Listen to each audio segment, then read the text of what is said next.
भैया UP BSc nursing की preparation कर रहा हूँ। फॉर्म कब आएंगे, सिलेबस क्या है और कैसे पढूं? देखो, यूपी के रिगार्डिंग जितनी भी इन्फॉर्मेशन है कि चाहे फॉर्म कब आने हैं, कैसे पढ़ना है या सिलेबस क्या है, उस पर सेपरेट वीडियो में लेके आ रहा हूँ। और कैसे पढ़ना है इसके लिए मैं आपको 2023 की जो टॉपर है उसकी पूरी प्रॉपर रणनीति बताऊंगा उस वीडियो के अंदर। उसे देखना, उसे फॉलो करना और आप लोग भी जरूर देखना अगर आप टॉपर बनना चाहते हैं या सिलेक्शन लेना चाहते हैं। 2023 की टॉपर जिसने बहुत अच्छे तरीके से अपने एंट्रेंस एग्जाम को लिखा और वो टॉपर बनी, क्या ऐसा था उसके पढ़ने की स्ट्रेटजी के अंदर या पूरे साल भर की मेहनत में जो उसको उस मुकाम तक हासिल करके आया, ये सारी चीज़ें मैं आपको बताऊंगा।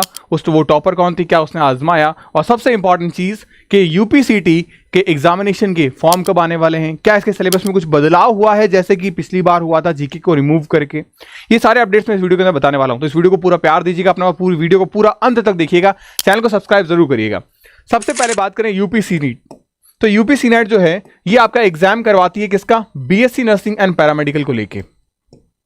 तो बीएससी नर्सिंग एंड पैरामेडिकल जो है इसकी फॉर्म डेट अभी तक आई नहीं है, जबकि अगर मैं बात करूं अदर स्टेट, जैसे कि अगर मैं बात करें महाराष्ट्र को लेके या आपके उड़ीसा को लेके या एम्स को लेके भी, तो अब एग्जाम डेट्स आने वाले हैं, नीट के भी एग्जाम डेट आने वाले हैं। बट यूपीसीटी के एग्जाम कब होने वाले हैं, फॉर्म कब आने वाले हैं, और 120 दिनों हमारे पास है मोटे मोटे तौर पर, तो उनके अंदर देखा जाए तो हम कैसे 150 मार्क्स लेके आ सकते हैं, ये सारी बातें मैं आपको आज रिवील करूंगा कि कैसे आप स्कोर कर सकते हो। सबसे पहले आ जाते हैं हमारे इस टेलीग्राम चैनल पे, जहां पे आपको यूपीसीटी के रिगार्डिंग नर्सिंग एप्टीट्यूड, इंग्लिश, इनके एमसीक्यूज मिलने वाले हैं। मैंने ऑलरेडी आपके लिए 30 फ्री टेस्ट करवा रखा हूं। 30 टेस्ट, एक नहीं 30 टेस्ट फ्री ये मिलेंगे आपको। कहां पे, एप्लीकेशन पे, लिंक डिस्क्रिप्शन बॉक्स में है। सब्जेक्ट वाइज है, पूरा स्केड्यूल टेलीग्राम पे डाल रखा है, बहुत आसानी से आप इस टेस्ट को दे सकते हैं, मजा आ जाएगा। और आने वाली 14 फरवरी को आपका एक मेगा टेस्ट करवा रहा हूं, जिसमें टॉप 3 बच्चे जो होंगे, जो स्कोर करेंगे, उनको जो एकेडमी की तरफ से यूपीसीटी का जो क्रैश कोर्स और जो 150 की टेस्ट सीरीज है वो फ्री ऑफ कॉस्ट मिल जाएगी। तो उस टेस्ट को जरूर से अटेम्प्ट करना आप। 14 फरवरी को वो टेस्ट होगा। यूपीसी नेट का एग्जाम जो बीएससी नर्सिंग और पैरामेडिकल के लिए है, अगर बात करें मोटे मोटे तौर पे, सबसे पहले आप अपने आप से सवाल पूछिए कि क्या सीरियसली मैं ये कर सकता हूं अभी। क्योंकि आप में से बहुत सारे स्टूडेंट ऐसे होंगे जो अब हिम्मत हार रहे होंगे, हो सकता है वो नीट से फेल होके आए हों, तो कहीं ना कहीं उनके मन में एक डर सता रहा है। लेकिन आप यकीन मानिए, यूपीसीटी का पेपर बहुत आसान आता है, बहुत अच्छे तरीके से आप एग्जाम को क्रैक कर सकते हो। बस आपको करना क्या है, आपको अपने आप पे विश्वास रखना है। अगर आप अपने आप पे विश्वास रख रहे हो, अपने आप पे बिलीव रख रहे हो, तो यकीन मानो जो 200 मार्क्स का जो पेपर है उसे आप आसानी से क्रैक कर सकते हो। कैसे क्रैक करना है आपका बड़ा भाई आपको बताएगा। सबसे पहले बात करें, यह है वो 2023 की टॉपर, यानी दीपिका पटेल। रैंक 1 लेके आई, तो रैंक 1 ऐसे तो नहीं आई होगी। इस बच्ची ने काफी शानदार मेहनत की होगी, फिजिक्स में, केमिस्ट्री में, बायो में, नर्सिंग एप्टीट्यूड में, इंग्लिश में, इन सब सब्जेक्ट्स के अंदर, तब जाके उसका स्कोर जो है वो बेहतरीन रहा होगा।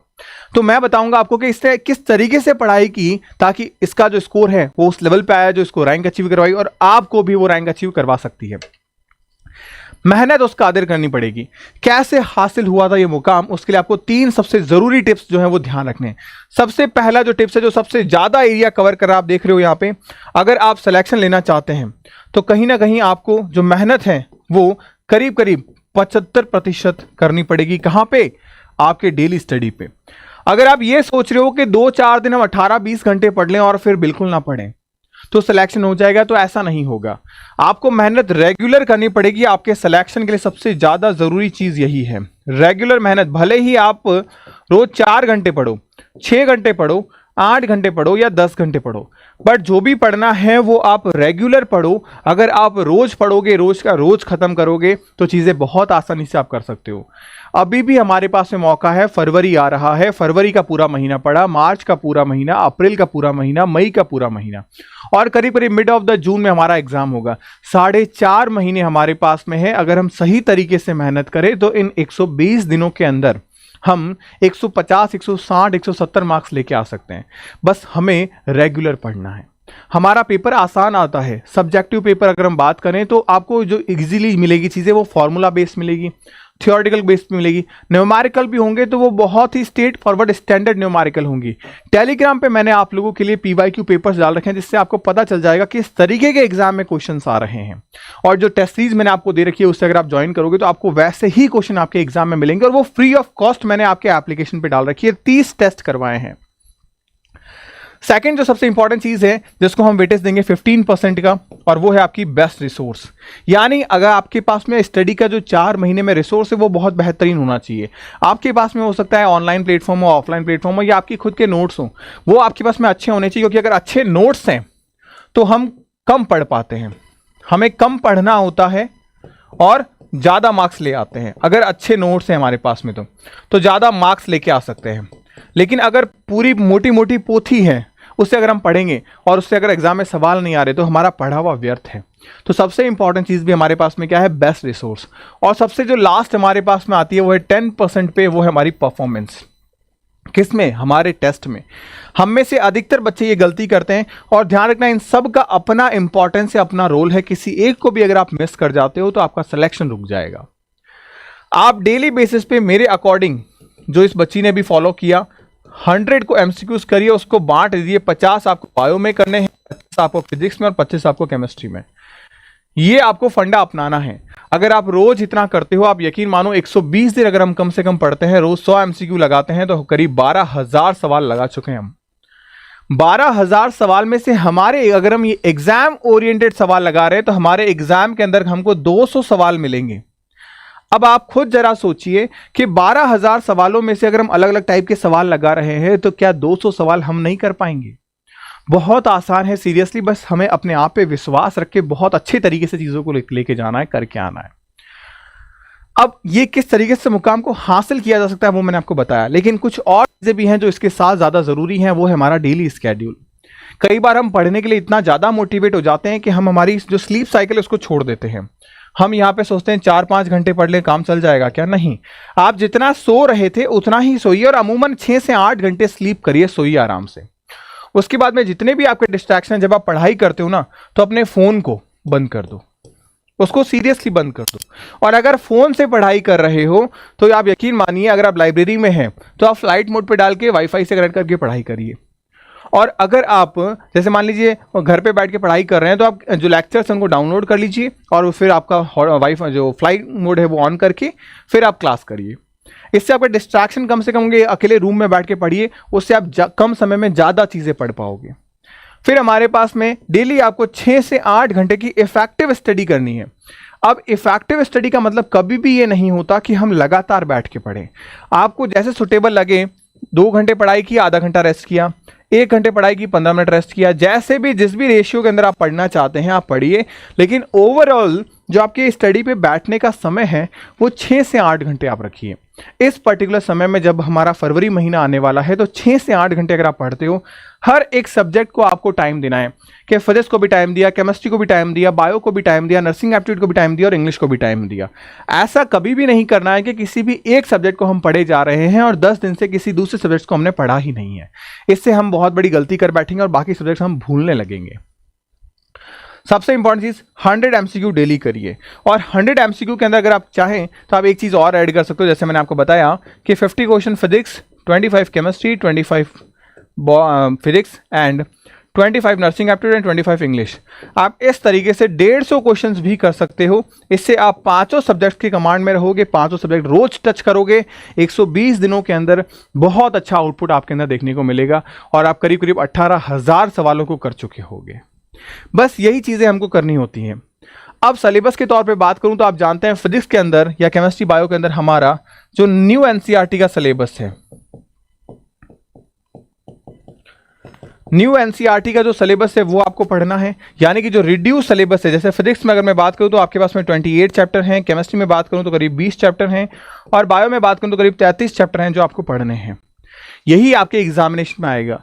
अब रही बात इंपॉर्टेंट कि इंग्लिश में क्या पढ़े। इंग्लिश में क्लास 12th की आप ग्रामर या 11th की ग्रामर वाला पोर्शन जो है वो आपको पढ़ना है। आप मुझे कमेंट सेक्शन में कमेंट करिएगा। अगर आप बताएंगे तो मैं ज़रूर एक सेपरेट वीडियो इंग्लिश पे और नर्सिंग एप्टीट्यूड के सिलेबस पे डिटेल से बात करूंगा कि कौन से क्वेश्चंस आ रखे हैं विद द प्रूफ कि क्या इंग्लिश में पढ़ना चाहिए, कैसे क्वेश्चंस आते हैं इंग्लिश में, और क्या नर्सिंग एप्टीट्यूड में पढ़ना चाहिए, कैसे क्वेश्चंस आते हैं वहां पे। क्योंकि ये पांचों सब्जेक्ट्स अगर हमने कमांड कर लिया तो बहुत अच्छे तरीके से हम पेपर्स को अटेम्प्ट कर सकते हैं, क्योंकि बहुत ईजी क्वेश्चन पूछे जाते हैं। हम सिस्टमैटिक ढंग से अगर करें तो बहुत अच्छे से कर जाएंगे। अब अगर हम कर जा रहे हैं तो हमारा स्कोर कितना होना चाहिए, कितना स्कोर लेके आए हैं। अगर आप कट ऑफ के बारे में बात करेंगे तो अगर आप ओपन कैटेगरी से हो और एक सेफ जोन में आना चाहते हो जहां पे आपको 100% बिलीव हो कि यार मेरा जो स्कोर है वो डेफिनेटली ऐसा है जहां पे मुझे गवर्नमेंट कॉलेज मिल जाएगा, तो अगर आप ओपन कैटेगरी में हो तो आप ये मान के चलिए 155 प्लस का टारगेट आपको लेके चलना है। 155 प्लस अगर आप टारगेट करते हो तो इसका मतलब आपका स्कोर आएगा, तो आप आसानी से आपको कोई गवर्नमेंट कॉलेज मिल जाएगा। ओबीसी में अगर मैं बात करूं तो 147 आपका होना चाहिए। ईडब्ल्यूएस में भी अगर मैं बात करूं तो 148 के आसपास आपका होना चाहिए।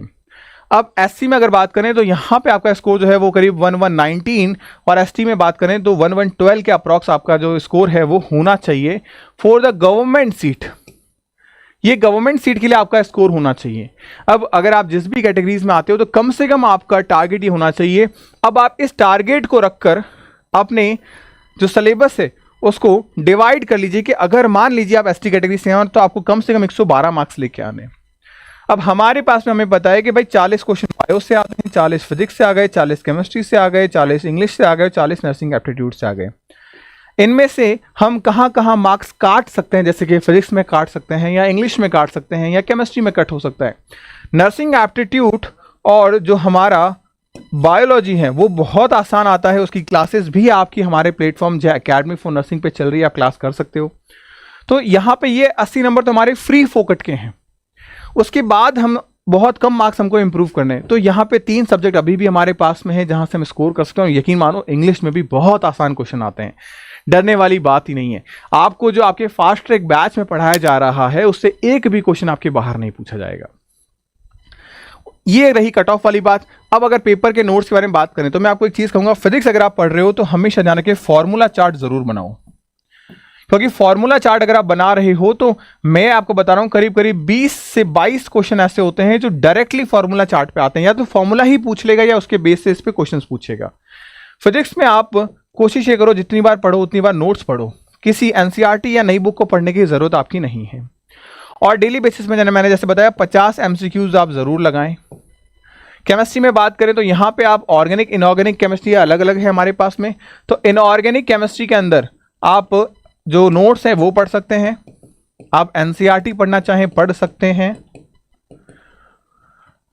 ऑर्गेनिक केमिस्ट्री में अगर बात करें तो यहाँ पे एनसीईआरटी पढ़ सकते हैं, नोट्स पढ़ सकते हैं।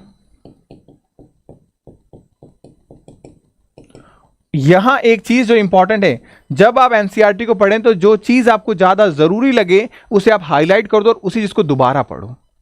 और फिजिकल केमिस्ट्री में आप फिजिक्स की तरह फॉर्मूला चार्ट बना के फिर आप पढ़ सकते हैं और वहां पे रोज एमसीक्यू प्रैक्टिस करिए। तो 50 क्वेश्चंस अगर हमें यहाँ रखा है तो यहाँ 25 क्वेश्चंस आप करिए। बायो में भी आप एनसीईआरटी पढ़ सकते हो या आप अपने शॉर्ट नोट्स जो आपने बनाए हों उन नोट्स को आप रेफर कर सकते हैं। यहां मैं कहूंगा आप एनसीईआरटी को करीब करीब मोर देन 10 टाइम्स 10 बार से ज्यादा पढ़ेंगे तो आपके एग्जामिनेशन के अंदर क्वेश्चंस के गलत होने की संभावनाएं न के बराबर रहेगी। और करीब 50 क्वेश्चन आपको यहां पे डेली बनाने हैं। नर्सिंग एप्टीट्यूड बहुत आसान सब्जेक्ट है, वैसे तो मोस्टली नर्सिंग एप्टीट्यूड के जो 40 क्वेश्चन है उसमें से करीब 25 से 28 क्वेश्चन आपके बायोलॉजी में ही कवर हो जाएंगे, जैसे ब्लड रिलेशंस के हो गए या ह्यूमन फिजियोलॉजी से क्वेश्चंस हो गए। उसके अलावा हॉस्पिटलिटी के जो क्वेश्चन है वो करीब आपके 12 से 15 क्वेश्चन रहते हैं, वो भी आप इजीली कर पाओगे, कोई दिक्कत वाली बात नहीं है। यहाँ पे भी आप जितनी हो सके उतनी एमसीक्यू की प्रैक्टिस करें। थ्योरी वाला सेगमेंट मेरे हिसाब से आपको स्किप कर देना चाहिए, क्योंकि कहीं पे भी स्पेशली नर्सिंग एप्टीट्यूड की थ्योरी अवेलेबल नहीं है। ये बस आपका एक जनरल साइंस आप कह सकते हो फॉर द हॉस्पिटलिटी या फिर मेडिकल साइंस में बात करें। इंग्लिश में बात करें तो क्लास 10th एंड क्लास जो 12th है आपके पास में, यहाँ की जो ग्रामर बेसिकली है वो आपको देख के जानी है। और कैसे क्या, इसमें भी मैं आपको एक चीज़ कहूँगा कि आप कुछ रूल्स इंग्लिश के बेसिक से आप देखिए, active voice, passive voice, direct indirect के सिनोनिम एंटोनिम देख के जाइए, वर्ब्स देख के जाइए और जितना हो पाए उतनी एमसीक्यू की प्रैक्टिस करिए।